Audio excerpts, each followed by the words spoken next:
As we had previewed on Thursday of last week, today I want to turn our attention to Chapter 6. Chapter 6 deals with interpersonal communication, relationship initiation, relationship maintenance, and relationship dissolution. And the good starting point to look at the opening slide here is to emphasize that relationships in part are based upon expectations that we have as to what a good relationship is. And I asked you as we sort of wound down on Thursday of last week what you think a good relationship is. Chapter 6 is devoted to understanding relational communication in a sense as a value judgment. And Chapter 7 is devoted to social cognition, which focuses upon how we know other people, how we know them by what they do, by what they say, and by what others do and say, and all of that sort of thing. So, happy to begin today by asking you what you think constitutes a good relationship. And when I'm talking about relationships, let me remind you in here, I'm not just talking about relationships that are in any way romantic. We're talking about all the kinds of relationships that we might have. I guess for that matter, we might even have a relationship with a telephone solicitor that calls us for some brief period of time. There were two of us interacting. We go to an airport, we sit and we visit with the person next to us. That's interpersonal communication. We also know that romance and marriage and divorce and dissolution and all of that are also part of the notion of initiating, maintaining, and dissolving relationships. So what do you think? What makes a good relationship? What are the characteristics? Nothing comes to mind? Everything comes to mind? Yeah. Trust. Trust, she says. All right. What else? Yeah. Concern for the other's well-being. Concern for the other's well-being, all right? You're smiling. I just like what you said. You like that, okay? Those two things, trust and concern, that's it? If we know something about trust and concern, that's okay. That's enough, huh? Yeah. I'd say when the relationship is beneficial to both parties. When it's beneficial to both parties. Yeah.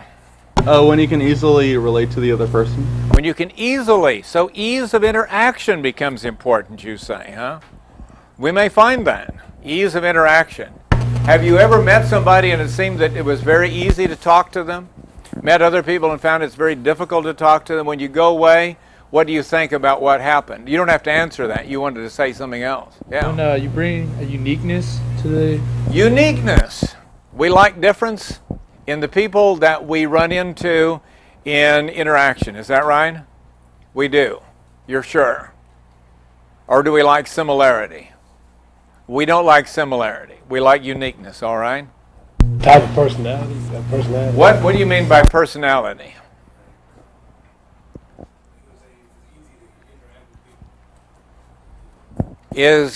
Are personality traits predictive of ease of interaction?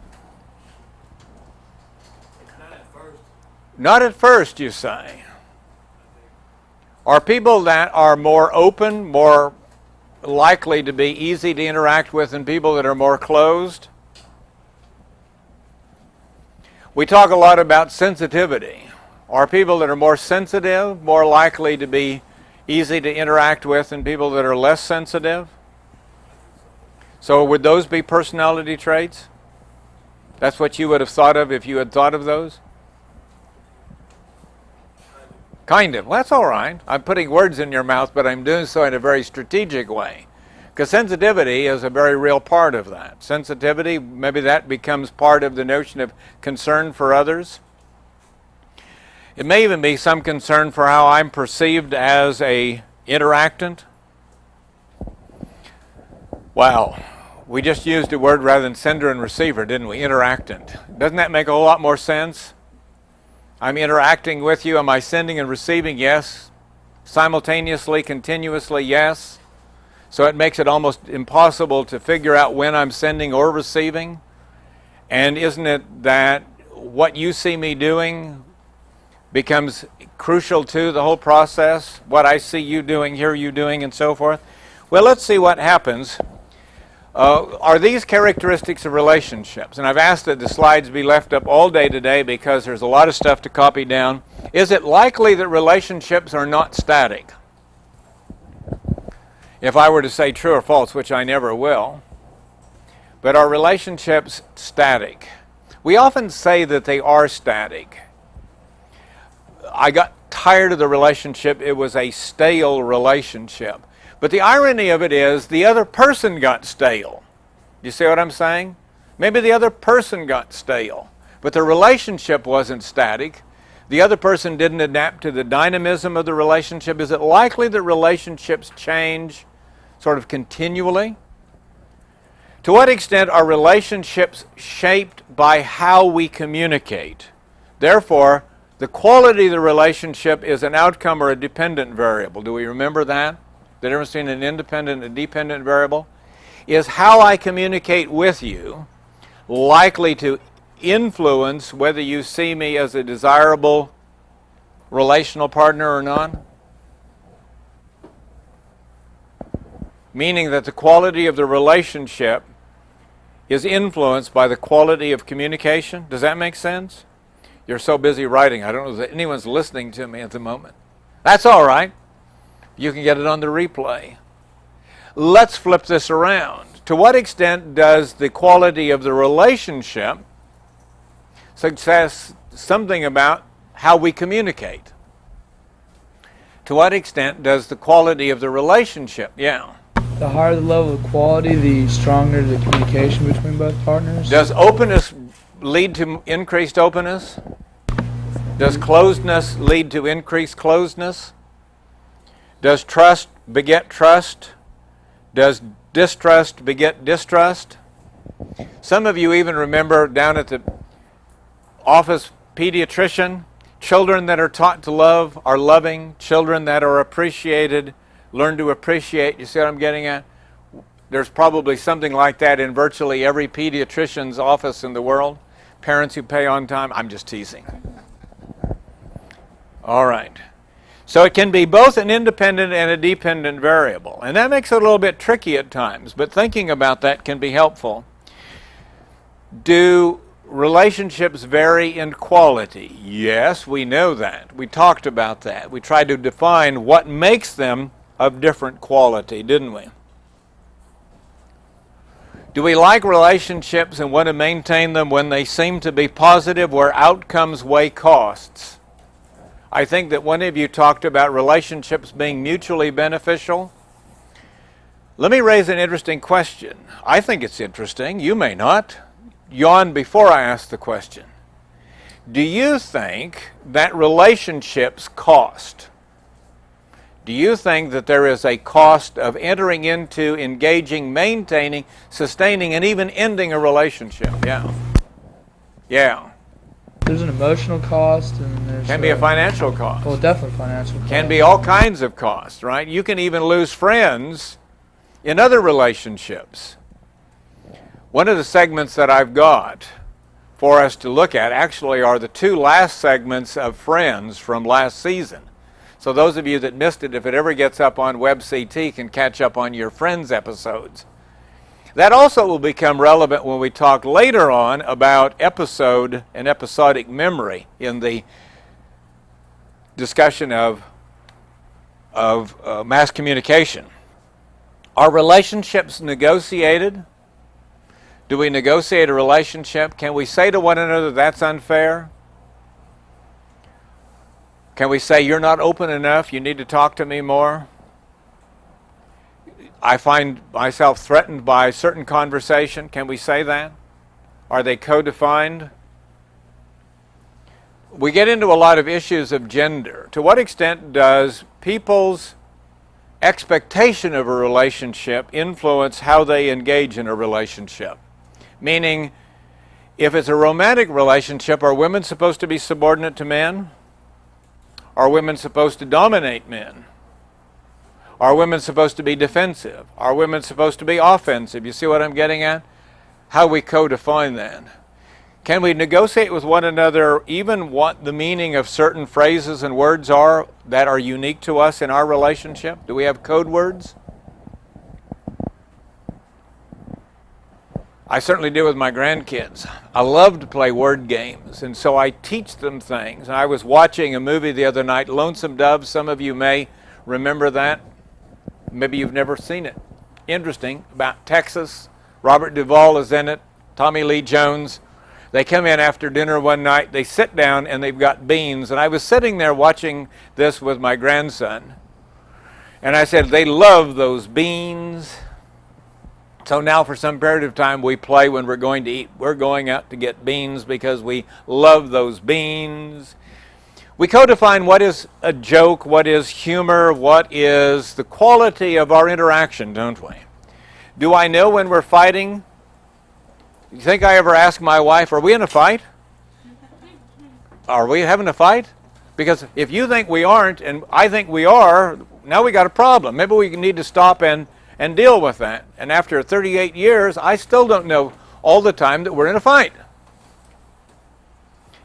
And so, there we are. I need to know something about that, to know where we are. Relationships are studied by many lines of thought. We'll see more of that as we go along, different theories. Relationships have something to do with uncertainty reduction. Are certain statements made designed to reduce uncertainty? Do you demand as a part of negotiation that I tell you frequently that you are my best friend? Remember the other day when we were talking about compliance strategies? Do I have to remind you that I'm your best friend? You're my best friend as I ask you in a liking way to give me a favor, to do a favor for me? Since you're my best friend, can I play with your truck, your doll? Will you come over to my house and help me with my homework because you like me? Do you see what I'm getting at? The notion of uncertainty. One of the tests that we put ourselves to, and we'll see this more in chapter 7, is uncertainty reduction tests.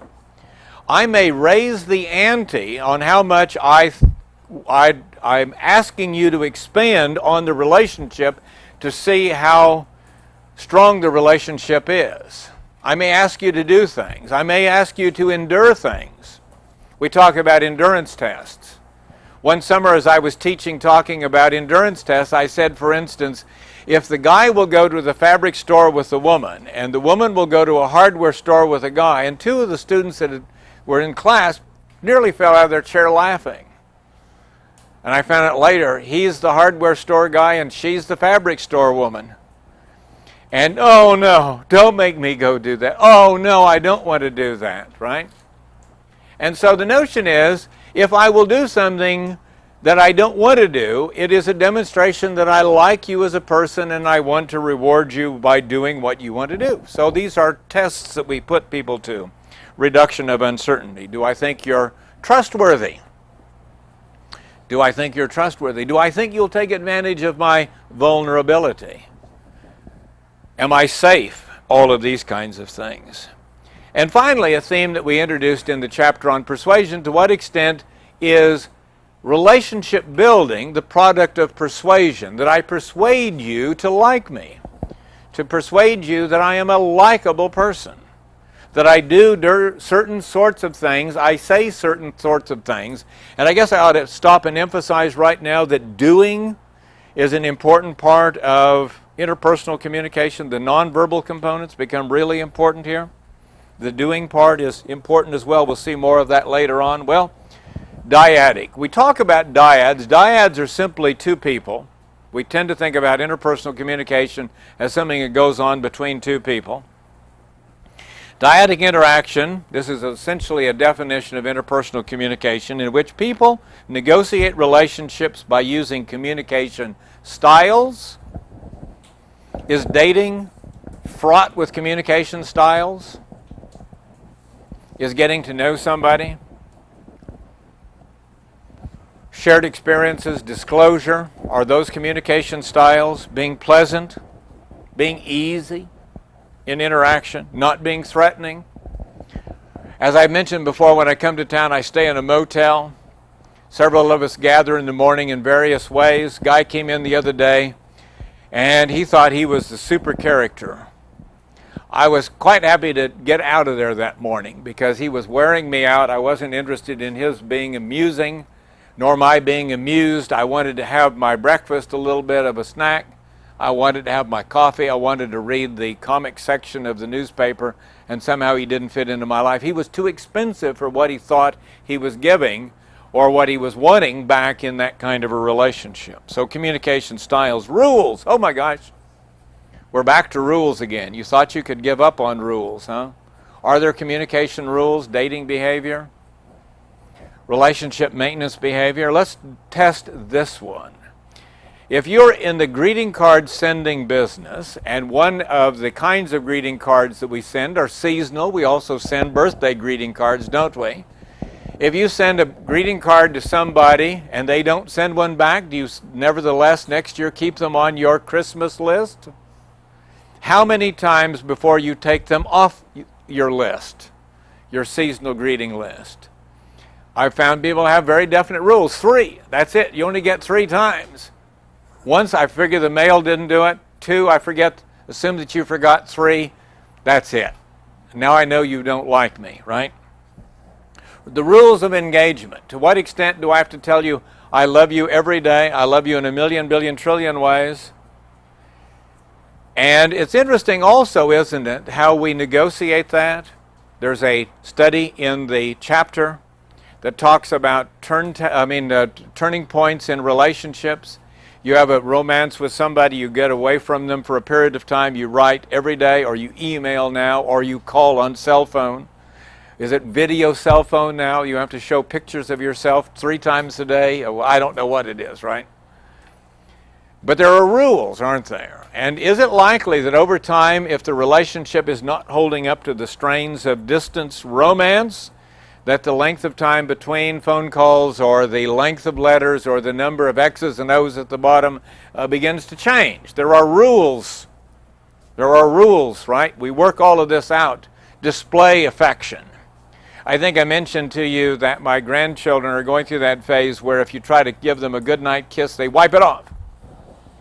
I'm not easily rebuffed as a granddad, so I tell them I give them a million, billion, trillion kisses and they can't be wiped off. And they wipe them off anyway, but I tell them that didn't do any good. They're still there. You can't see them and you can't feel them, but they're there, right? Rules. Can I do that? Can I say that? Am I offended by their wiping off my kisses? Oh, hope I'm not. Because they're not doing it to make me feel bad. They're doing it because kids go through a wiping off period in their life. They do that. That's a part of the nature of the beast, if you would. We have to learn some of these things and know what rules count and what rules don't count. And strategies that become personally meaningful as person involved. Pay attention to, I don't know where that typo came from. I saw that way too late this morning. Reduce uncertainty. We want to reduce uncertainty. If we want to maintain a relationship with someone, we tend to think that uncertainty becomes increasingly costly. That's why I thought that our early comment about novelty, is it possible that people are too novel, too interesting, too changing, and we say, I don't like all that instability? We like certain amounts of predictability, don't we? We're with somebody romantically, or maybe married, and they leave, and they don't come back for 4, 5, 6, 7, 8 days, weeks, months, or years, and all of a sudden they show up again, and we say, where have you been? Out? What have you been doing? Nothing? Do we like that unpredictability? Do we like that sort of thing? You know, this business of I act in very unroutine ways. There are patterns that we try to negotiate in that regard. Because we don't like to be too uncertain. But is there a point at which we don't want to be overly uncertain? Some of us uncertainty reduction theory types realize that when you have adolescent children, there are times when a certain amount of uncertainty is probably good. You don't want to know too many of the details. Do we seek to be self-efficacious? This is an interesting part of this notion of interpersonal communication. To what extent do we seek to be self-efficacious? Well, let's stop for a moment. When we think about that, How much of our experience of popular culture deals with the nature of relationships that may give us insights into what we have to do to be effective? Yeah. What exactly is self-efficacy? The extent to which you are good at it. Are you good at making relationships, maintaining relationships, and even ending relationships? Let me ask you this. How much music is about relationships? A lot? Country western music? I'm on my way back to the country. I get within a few miles of Brenham and I lose KUHFM and I get KTEX. And KTEX is all about relationships, isn't it? She wrecked my pickup. I'll never forget her. She ran over my dog. I threw her out of my life, but she said she'd go fishing, so here she's back again. You know, I mean, this kind of stuff. There's one song out there about the woman that threatened if you go fishing again, you're done, and he goes fishing and he says, I'm going to miss her when she's not home when I get back home. But that's about relationship. Fishing is more important than her. So we tell people, you know, on a scale of 1 to 10, fishing is a 10, you're a 3. Well, I don't know that any of you do that, but certainly they do that in country western music. How much about novels? How much about sitcoms on television is about relationship? Is the whole world about relationships? Is that what everything is? Everything is relationships? Maybe so. Self-help? Oprah? Dr. Phil? If there were no such things as relationships, they'd have to do honest work for a living, wouldn't they? Dr. Phil sits there and tells us that we're just really creeps and nobody should like us until we straighten up and get our life together. We're costing people more than we're worth. Don't we understand that? He tries to get us focused on being something that somebody would like to like. Self-efficacious. We try to maximize rewards in our relationships. We try to minimize our costs. That's life, isn't it? That's life. I go down to buy a product. I want value for my money. In a relationship, don't I want value for my costs? Don't I expect something in exchange? Aren't certain movies based upon the unwillingness of one person to give anything back? We're also going to see that if we ever get it launched, How to Dump a Guy in 10 Days, the woman tries to raise the ante on this guy to be worth so much cost that he dumps her. But he's got a bet, and then that leads to romance as we would have predicted from the very beginning, and there we go. In relationships, meaning is co-created. We define our relationships.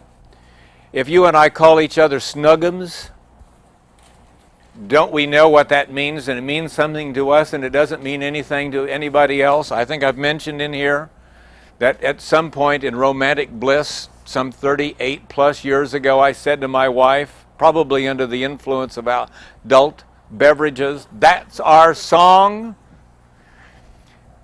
She will not tell me what I said our song was.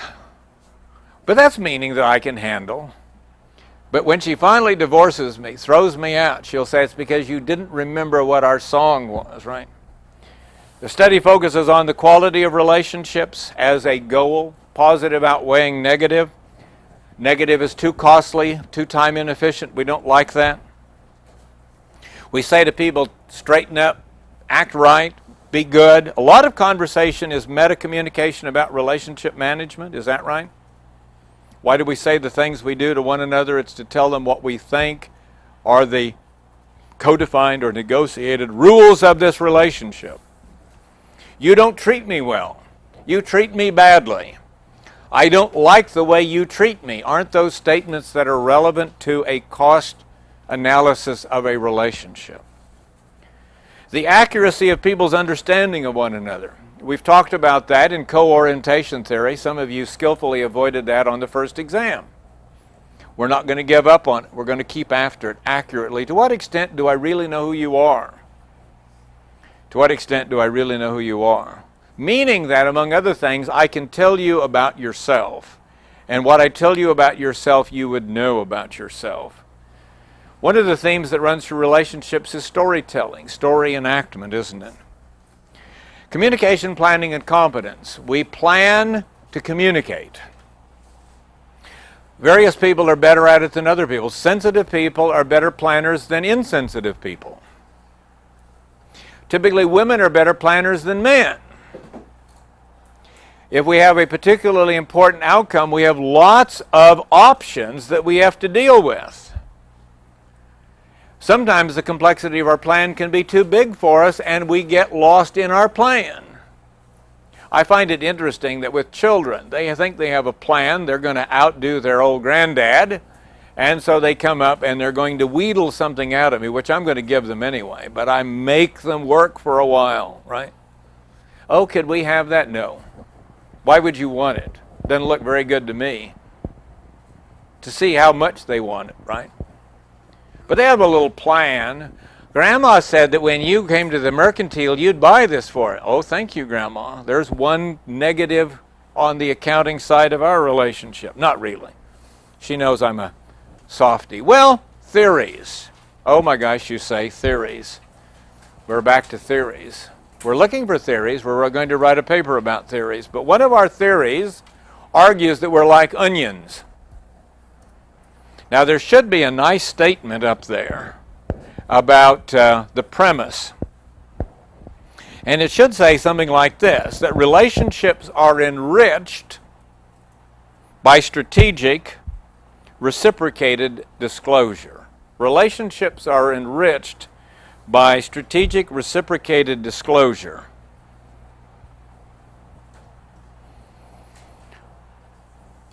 Disclosure is the process whereby people come to know one another a bit at a time through increased degrees of intimate detail. I will talk more about what intimate detail are. Essentially, that's I let you know something about myself by telling you stuff which I only know about myself, right?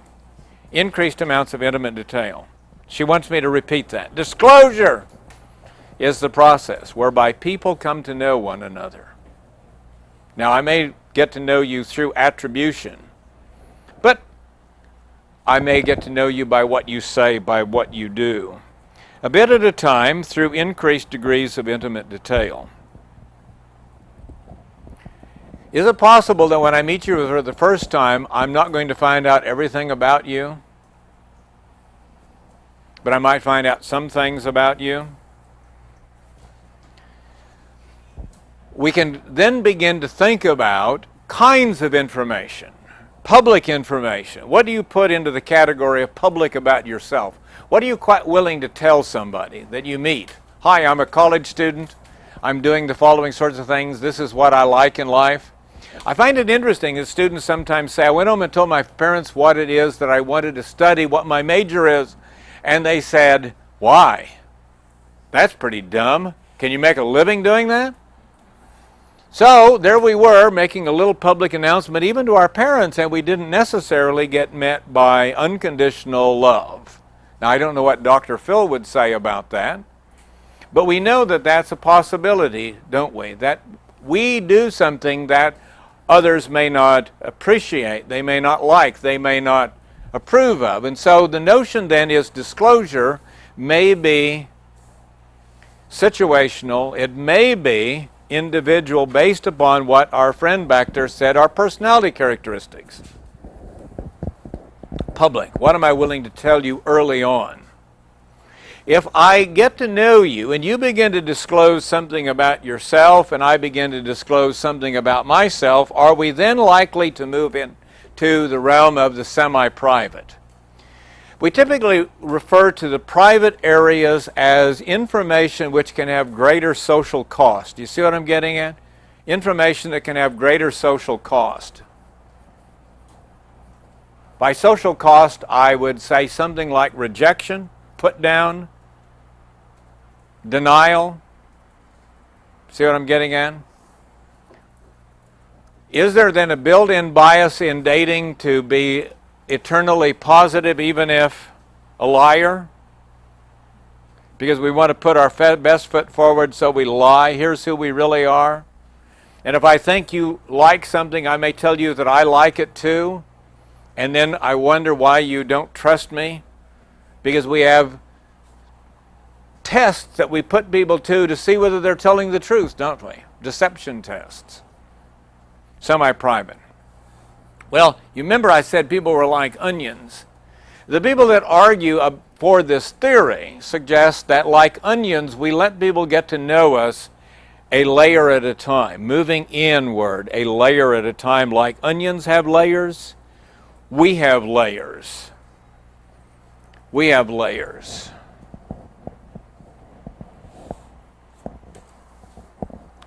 Private disclosure. Think back, and the argument is this is quite a bit different for women than men. Women use private disclosure against one another in quite different ways than men do. Is that right? Particularly when they are young adolescents. Women disclose stuff to one another only to find that the next day that becomes announced to everybody in school. You violated my trust. You should never have given me that much power over you. You're a fool, right? We like to talk at times about collaborativeness and women's sensitivity, but we also know that women can be more brutal. Women in relationships, particularly in the adolescent years, can be really brutal. And there's a fair amount of literature that is now emerging where people never got over some of the scars. Guys are different than that. If I tell you something and you blab it, we may have a fist fight, I may never talk to you again, but the wound is probably never ever as deep. We also know that guys are probably more likely to lie to one another to begin with than women are. Women are into this, I'm going to tell you the real truth, these deep, dark secrets that only I think, my feelings, my hopes, my wishes, and guys are just lying to each other. Yes? Which section was information can have greatest social cost? Was that private or public? The information becomes increasingly private if I think that the information can have a negative social cost, telling you about it. If I, for instance, tell you that I write poetry, and you go, ha, boy, you are really something, you're a real wimp. You see, my disclosure had a cost. It was a put down, wasn't it? Because what I'm trying to do is to be seen as likable, be seen as an attractive interactant. And so I tell you things at great risk. And so I have disclosure tests, or I don't disclose anything. Are there social biases in this regard? I don't know whether it still works or not, but I grew up in a time where the social rule is that girls can just cry and blubber all over the place, but, quote, big boys don't cry. So we were not supposed to discuss our feelings. Well, tell me about your feelings. I have none. I had one once, but I was told not to have it, and so I gave it up. I've never had feelings ever since then. Then we got to the point where feelings can have something to do with sexual orientation, and that became even more confusing. And my gosh, how tangled the web becomes because of all of the costs and the stereotypes and the preferences and the predilections that operate as we negotiate our world around us, right? Okay, the notion is that I let you in strategically, I disclose. Let's talk a little bit more about that. How do I disclose? You see two words up there, and I want to point specifically to pages where there's more discussion of that.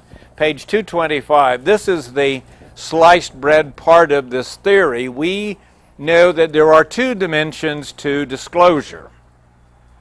One is the quantity of topics that I will disclose on.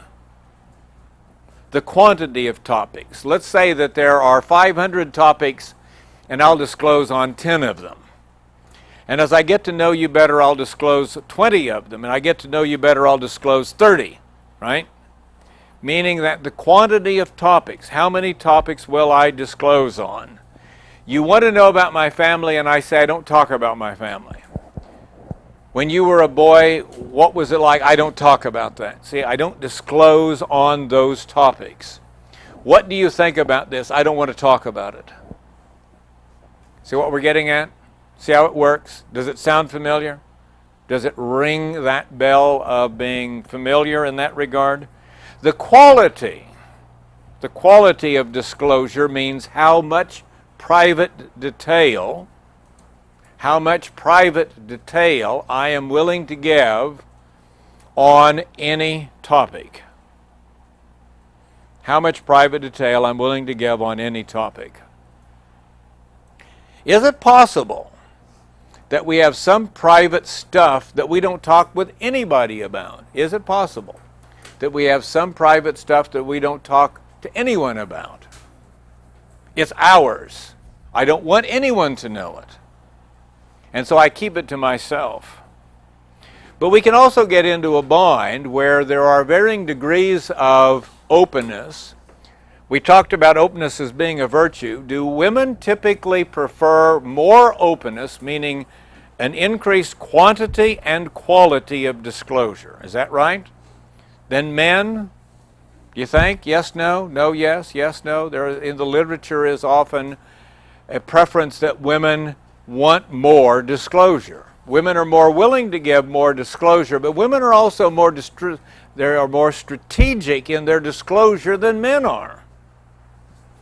Largely because women have more social skills than men do. Is that fair to say? Women have more social skills than men do. Women are socialized in many different ways.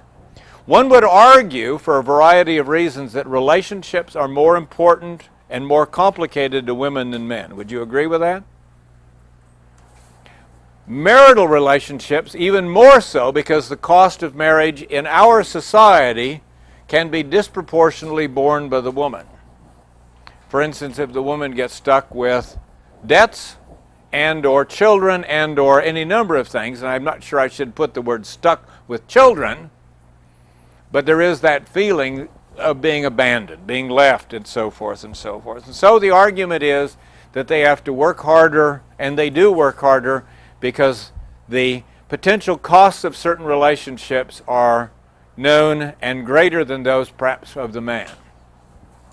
One of the reasons that we often then find fights over negotiation of commitment, and I don't know whether we put commitment in as one of our key variables or not, but we might have. Men and women see commitment in quite a different way, don't they? They argue over it. They negotiate it. They co-define it. What does commitment mean?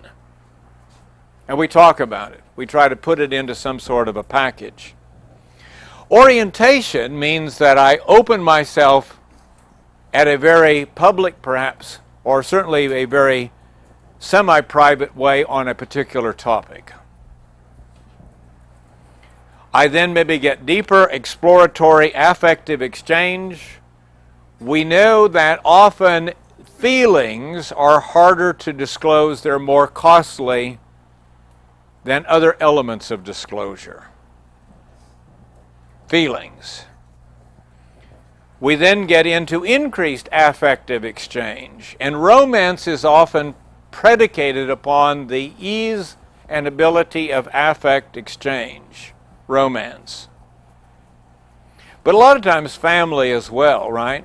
In your family, and you don't have to answer, but is there somebody in your family that you would most likely go to if you had a real problem? Is there a friend that you would most likely go to if you had a real problem? If something was really on your mind, bothering you, who would you go to? Is it a minister? Could be. Could be your relative. Could be your best friend or former best friend if that person betrays you. But the notion is that when we think about the people who we have some burden and we want to share that burden with, we now begin to realize that those are the people that we think are the most willing to give us the positive regard, the understanding, the appreciation, the empathy, the sympathy, terms like those that we often associate with relationships. Now, if we work on the assumption that we can come and go in this hierarchy, right? We come and go in this hierarchy of quantity and quality. Do we ever get to the point where there is a stability of exchange? People have often said that a sort of commitment to be together for a long period is predicted by the stability of exchange, that we have now achieved the ability to talk stuff over, to say what's on our mind, to assume that we are given positive regard back for whatever we say, because we know that the quality of the relationship is defining how the interpretation of the communication, statement, event, whatever it might be, really is. So, Social penetration theory. Theory like an onion. Or theory that argues that we're like onions, that we disclose ourselves to one another a little bit at a time. In a sense, then, social penetration means that we allow people to penetrate our armor, to get inside of our moat, to see us in ways that are personal, to see us in ways that are private. Admission is costly because we know that letting people in and see too much stuff would be costly. Now, some of you might say, but I've run onto people who tell me their life story in the first 5 minutes. I've seen those people. One night I was at the airport waiting for my wife to come in. Not much of a flight. There were 3 women there, and I found out in about 45 agonizing minutes every operation that they'd ever had. Probably that was more public disclosure than private. I bet they do that to everybody. But secondly, were there any consequences of that disclosure? Am I likely to take an ad out in the Houston Chronicle and say, you know, these 3 women ought to be, all of the operations they've had and so forth? No. There's no consequence because I have no power over them. See? Have you ever told somebody something and then, oh my God, you see them again? It's like, oh, there they are. I didn't think I'd ever see you again. And you've got all of this power you're carrying around. It's like a loaded revolver which you could use against me, etc., right? That's why we often even lie to people. When I was a kid, we lived only a few miles from people in other towns. We would, as if there were these mysteries. I don't understand. I think it's just guys, frankly. I can share a lot of mysteries of guys with you ladies that you probably wouldn't find very mysterious, but we used to go 30 miles and lie who we were, as if people in that town didn't know more about us than we'd ever imagined, right? We were anonymous, so that if we did anything, it would be somebody else rather than us. Well, I don't know whether that's only a guy thing, or maybe just Western Colorado, or maybe the 1950s, I don't know. All right. With my best laid plans to get another premise here, the people that did my transparencies didn't get the premise that I had put out for them. It gets better as time goes on, but again, I have to read you a premise. Social exchange. Let's see what the premise of social exchange is. Social exchange occurs in a strategic way when interactants are willing and able. All of this will be on the web CT. No, it won't either, will it? If these don't come up, these won't be there. It won't be there. Oh, well then I will read them patiently to you. I might be able to do that, although this has turned out to be a nightmare of technical thises and thatses. Social exchange occurs in a strategic way when interactants are willing and able. 2 words, right? Willing and able. To negotiate and comply with obligations and rewards of relationships. I will. I will also emphasize rules, right? Rules pop up again here. Social exchange occurs in a strategic way when interactants are willing to and able to negotiate and comply with obligations and rewards of relationships. Period. I'll go back over all of this if you want to double check it in a minute. Relational partners are like accountants. That's the point I wanted to get to. We're like accountants. As we interact with other people, we mentally calculate whether the cost is worth, whether the reward is worth the cost. You ever start talking with someone and at first it seems like they're kind of interesting and after a while you're just desperate to get away from them?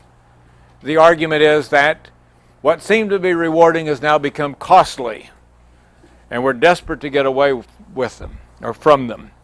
Relational partners are like accountants. They calculate costs and rewards to decide whether to maintain relationships where rewards outweigh costs.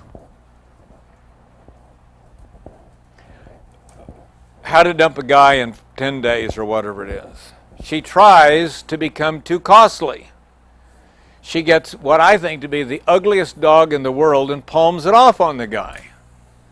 She also dresses in crazy ways and does all kinds of things because what she's trying to do is to write a column proving that you can become the woman can become the sort of controlling person, and that there are certain things that you shouldn't do or you destroy the relationship. So you have to know what to do, what not to do as well.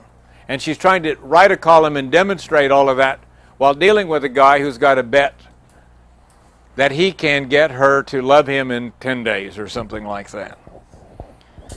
So the notion is that she tries to run up the cost. Relational partners are like accountants. We calculate. To what extent are you worth the effort? I will not ask you how many times you've looked at somebody in a romantic way and either thought and perhaps said, you know, you're just not worth it. You're just not worth it. This is not worth it. This relationship is not worth it. You are worthless. That's another code word. You are worthless. You don't realize how much you cost me in emotion, in time, in effort, etc. People often say if it weren't for the fact that babies are so cute, we'd just leave them. Just go out and leave them after a while. They're an enormous burden. But they're so cute. We just keep them around like puppies, right?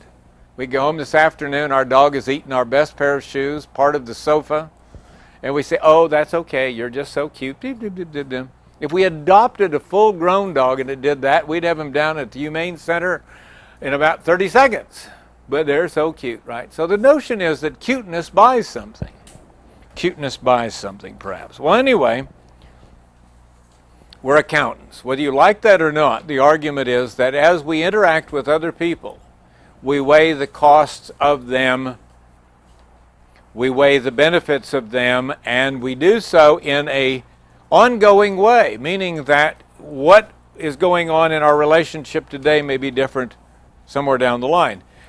Flashback to compliance gaining strategies that we talked about in the chapter on persuasion. If I'm constantly asking you for favors, does that become a burden to our relationship? Does that become a burden? Do you cost more than you're worth? Aren't I cute? You keep me around. No, you got out of being cute a long time ago. And the fact that I changed the locks is the best evidence of how I'm fed up with you. You cost too much. You are draining me. You are wearing me out. Adults say that to their children. Parents say that to their children. You are wearing me out. Code words, co-defining, negotiating, clarifying what's the relationship. So, social exchange, premise. We have to think about the ability to negotiate, the ability to prove ourselves as a positive rather than a negative.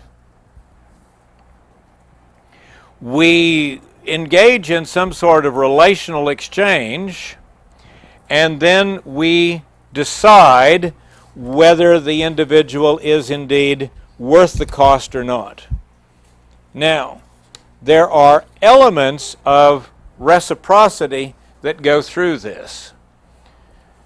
People negotiate those rules and requirements of each relationship. We may even tell individuals what we like. Does that sound like dating behavior? You know what I like? I like this, I like that, I like this, I like that, which says, this is what I see as rewarding. I don't like this, which we then are saying in code words, this to me is unrewarding. I don't like people that like certain music. I do like people that like certain music. I don't like people to be late. I do like people to be, I do not. See all of that conversation and what it's saying, what it adds up to, what we use it for? The assumption is that people prefer positive to negative outcomes, a fair exchange of outcome for the input that is expended. And we do this based upon rules that govern the way in which we exchange and how that can affect individuals' expectations. Meaning, do you have certain rules that I need to know how to please you? Now, it's interesting how that can even be familial. I grew up in families where children were not there as ornaments or toys, but they were little people who might someday grow up to be big people. And so you talked to them, you played with them, you enjoyed them, and all of that kind of stuff, but they were never, in a sense, set up to be on display, meaning that we never taught our children, and as a child I was never taught how to show affection to grandmother. I just knew how to show affection to grandmother, meaning that we would maybe hug each other or we would like each other and all of that sort of stuff. I knew how to do it, but I'd never really sort of been taught the rules of display. My wife is from a Southern family, and I think that Southern families, particularly in that era, may be a little different than my family, because there was a friction between us and the grandparents, her parents, and our daughter, because what we were supposed to do is to get our daughter set up for the rules of display, to go and be a doll in an act on display to grandparents. So you see the notion of expectations. What are these expectations? What are the rules of interaction? Social exchange takes an accounting view of relationships. By knowing and giving proper actions to receive appropriate rewards, people signal their desire to continue a relationship, meaning that I know the cost, I know what I need to do to win your favor. Do I have to give you flowers? Do I have to give you flowers every day of the week? Do I have to call you 10 times a day? Do I have to let you call me 10 times a day? My wife worked as a secretary, and then when secretaries were no longer fashionable, became an administrative assistant. And one of the things that she sort of monitored was the dependent other, the extent to which people would call endlessly during the day for advice on this and that and this and that and this and that. And sometimes the other person would say, boy, if my wife or if my husband calls me one more time, I'm just going to scream, meaning that all of that dependency, which may have been used as a way of showing how important the other person is, can at some point become a strain, can become a greater cost than is really rewardable within the context of the relationship. Failure to provide positive input is likely to lead to dissatisfying relationships. Failure to provide positive input. Can that be disclosure? Can that be other actions? Can it be being unreliable, unpredictable, untrustworthy, unmutual, unintimate? See what I'm getting at? All of these dimensions that go on to define the dynamics, positive and negative, of relationships. Rules of exchange govern the development or the decline of relationships. We'll see even more of that later on. Now we get into the norms of reciprocity. The argument is that we actually have these norms, and the way in which we know and comply to these norms can be useful in managing relationships. If I meet you for the first time and we kind of have a good time together and I buy you lunch, are you obligated to buy me lunch at some point? Are you obligated to buy me lunch? All of us are leaving Houston, moving to the country, we get our house set up, we invite people over. Are they then supposed to invite us over? And is the meal supposed to be equal? I'm going to get into beanie weenies in just a moment. All right? Equal. The exchange has to be equal. That if I spend $10 on your Christmas present, I expect you to spend $10 on my Christmas present, or my birthday present, or my Valentine present, or my Halloween present. Right? Same or similar. Same or similar. If I'm really wealthy and I invite you to lunch at River Oaks Country Club and we have wine at lunch that costs $400 a bottle, and you're really poor, and you invite me to your little old house. The door fell off as I came in. The leg on the table is about to collapse, and you have beanie weenies and Kool-Aid. Do you still drink Kool-Aid? Do you know what Kool-Aid is? Is that okay? Is that okay? Is that a fair exchange? Is that a fair exchange? You see what I'm getting at? What we find is that as relationships mature, equal can become unequal. And we also see that same can become similar. You see what I'm getting at? Equal can become unequal, same can become similar. Because I know that the feeling and the commitment is there, even though the relationship response is not the same or equal or equivalent. Literature has been written about this, where people give something in exchange and go to some great cost to do that. And we then look at these displays in various ways. We look at something somebody gave us and we say, wow, I would have expected a present that cost 3 times that much. You haven't spent enough on this exchange. Child comes up, has spent about the last 2 minutes or 2 hours or 2 days coloring something. Do you look at it and say, well, it's not Picasso, pretty bad looking thing, just wad it up and throw it away? Or do you say, oh, that's just wonderful, let's get the magnets out and put it up on our refrigerator, there it is, tons of this stuff go up on our refrigerator, right? What's the exchange? What's the exchange? Time norms. Time norms. If you and I go out and have a good time, I've got money today, you don't. I spend money on you. $28.37 I've paid. And you say, well, we ought to get together and do this again. How soon do you have to reciprocate that? Tomorrow? 1 week? 1 year? 1 decade? 1 lifetime? The argument is that the earlier we are in the relationship, the more closed the time of reciprocity is. The more closed the time of reciprocity is. Because what we're doing is displaying our willingness to reciprocate. You see what I'm saying? So if you've gone out with somebody and said, we've had a good time, and you say, let's get together again soon, and you mean it, you see what you've said about the relationship, as opposed to say, let's get together sometime in the next century. See what I'm saying? Yeah. But then why do you guys put off calling girls? Oh, why do guys put off calling girls? And part of it is that we have an expectation, we girls, as to how soon they should call us. And then the guys don't, right? Shall we let the guys tell us? Guys, why do, and you're nodding your head, you want to know this as well. Guys, you're on the line. You want to know why they just keep us around because we can lift heavy things and reach high things? It's because we don't know the answer to these questions. All right, guys, why don't we call?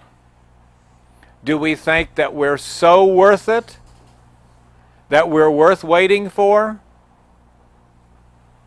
The phone is a two-way communication device. I see. Oh, I see you won a lot of points with a lot of the ladies in here today by saying that. Meaning that you expect her to call before you call. And she's sitting there saying, he's not calling, why doesn't he call? I'm actually like a 3-year relationship. I just thought that was Okay. And you're back there, you have the biggest smile on your face. You want to really know the answer to this, don't you? And it's because they think that you're supposed to call them. And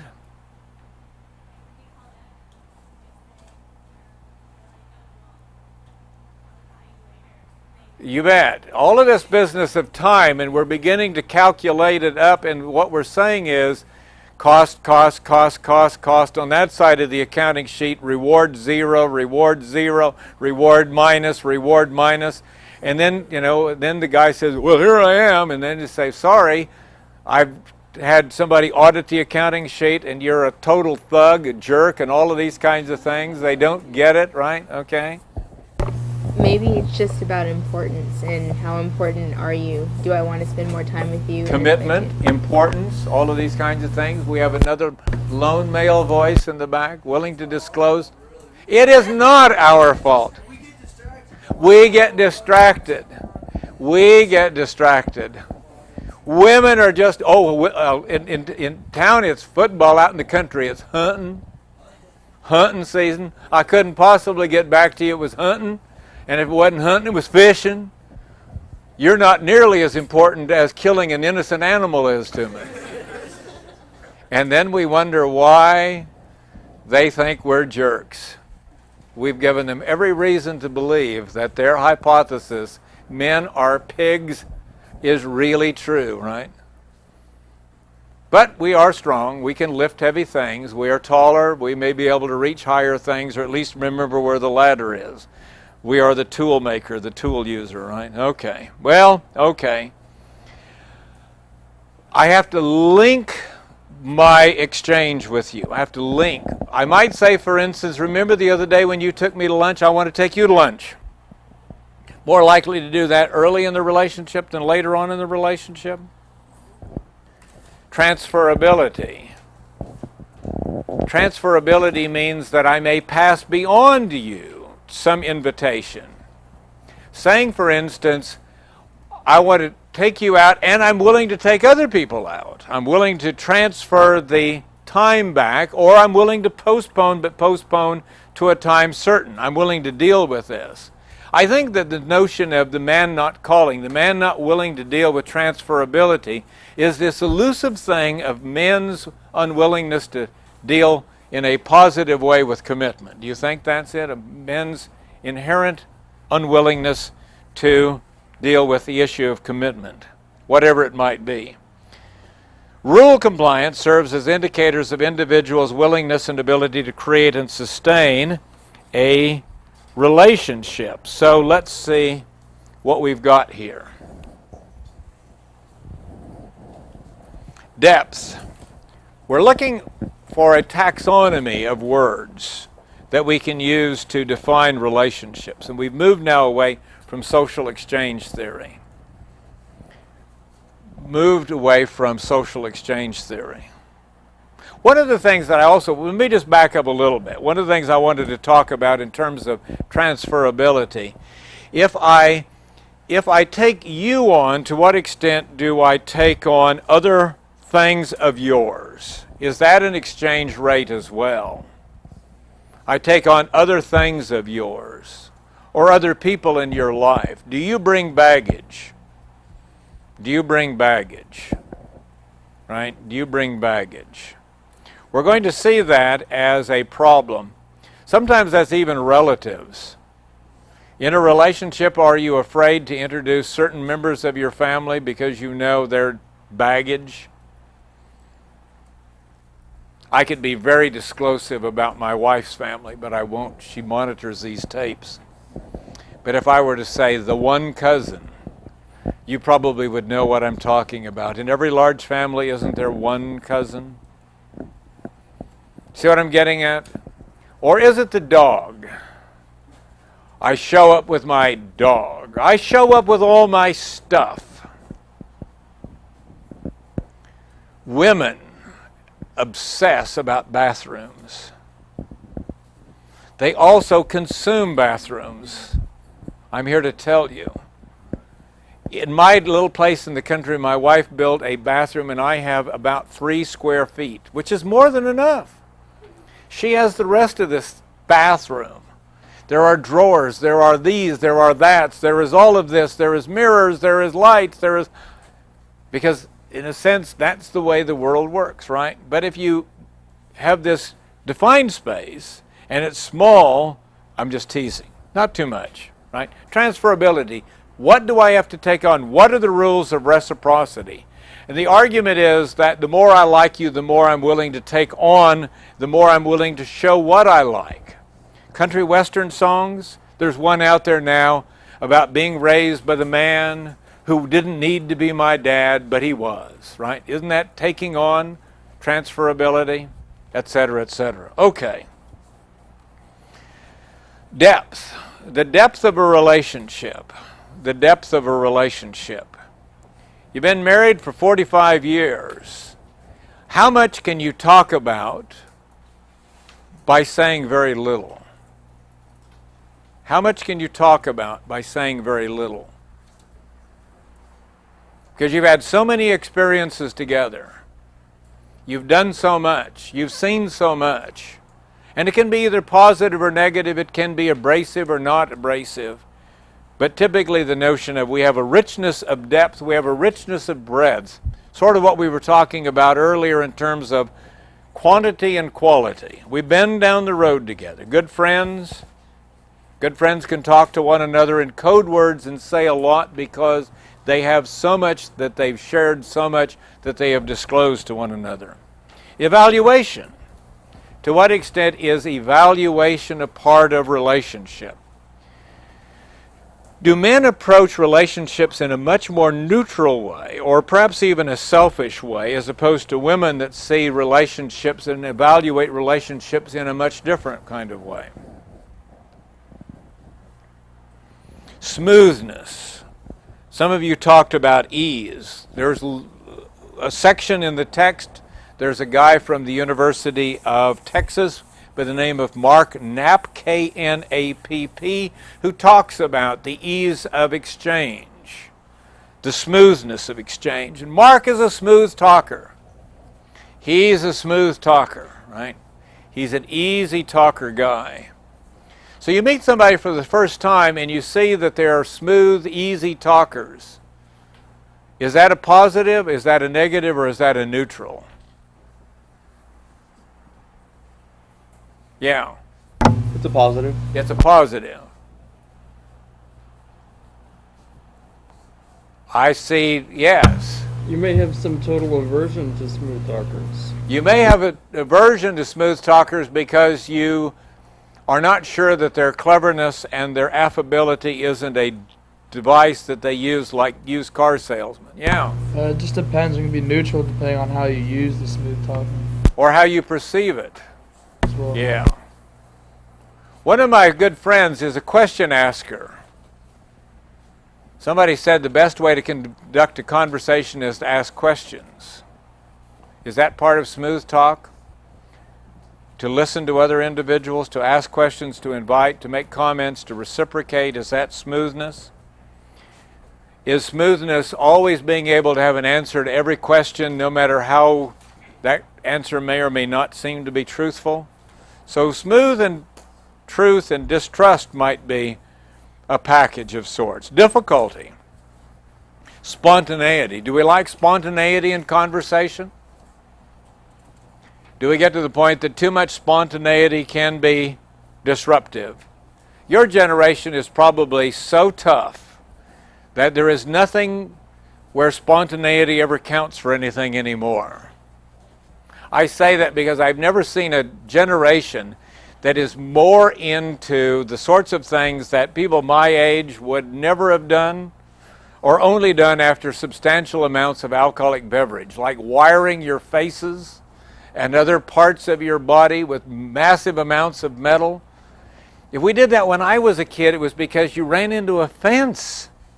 And nowadays people say, aren't I cute because I've got stuff hanging out of my face? Maybe so, I don't know that. But you see what I'm getting at is that this whole notion of, oh gosh, I got a tattoo. You know, when I was a kid, if you said you got a tattoo, it was because you were in the Marines and you and several of your buddies got drunk. And our daughter came home and said, I have a tattoo. And you're going to want a Harley next. And you're going to run off and I'll never see you again. You're no longer my little girl. See? Spontaneity can be good. Spontaneity can be bad.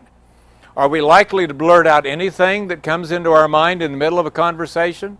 We certainly try to tell our children not to do that. When you're around Aunt Minerva, don't ask her about, and little kids are so incredibly honest, aren't they?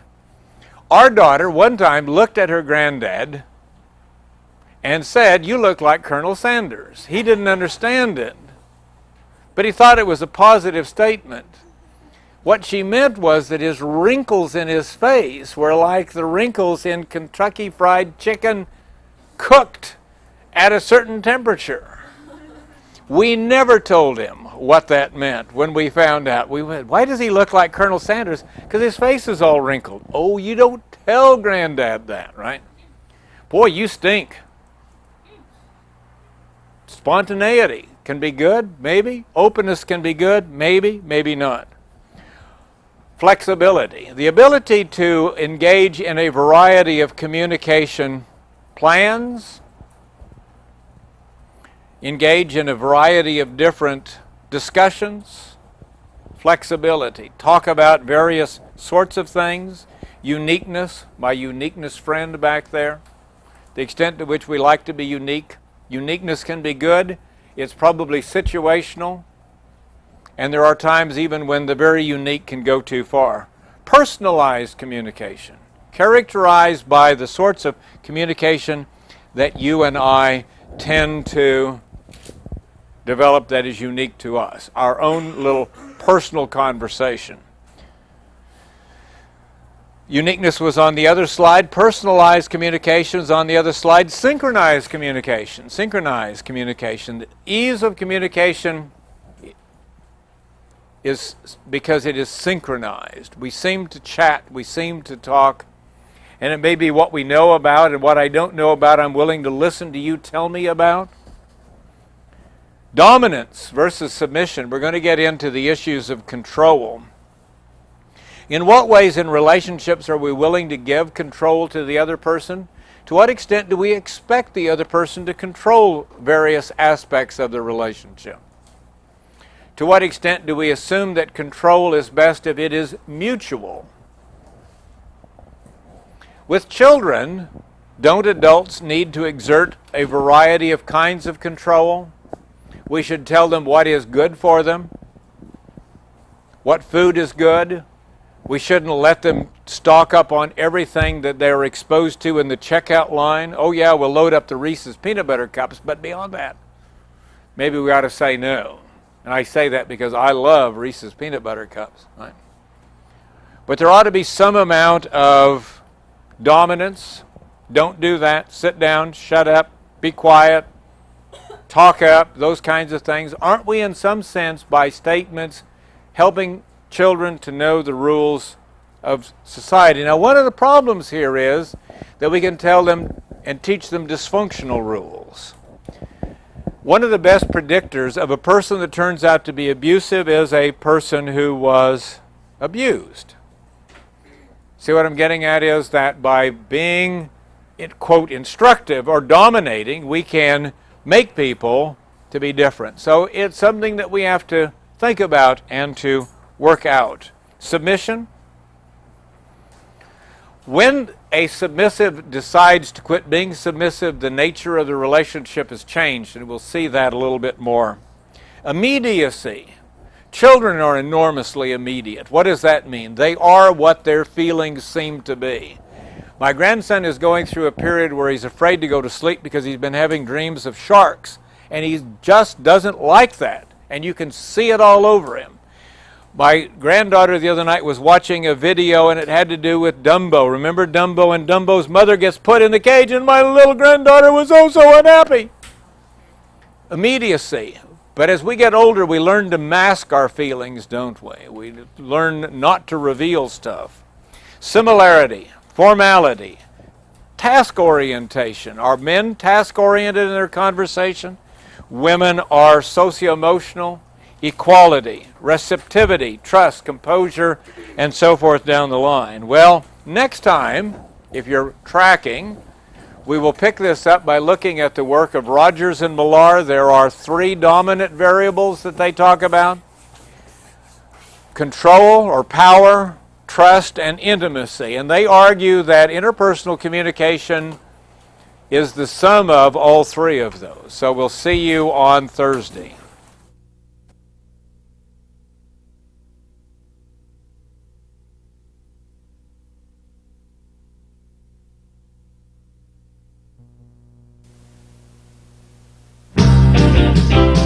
Bye.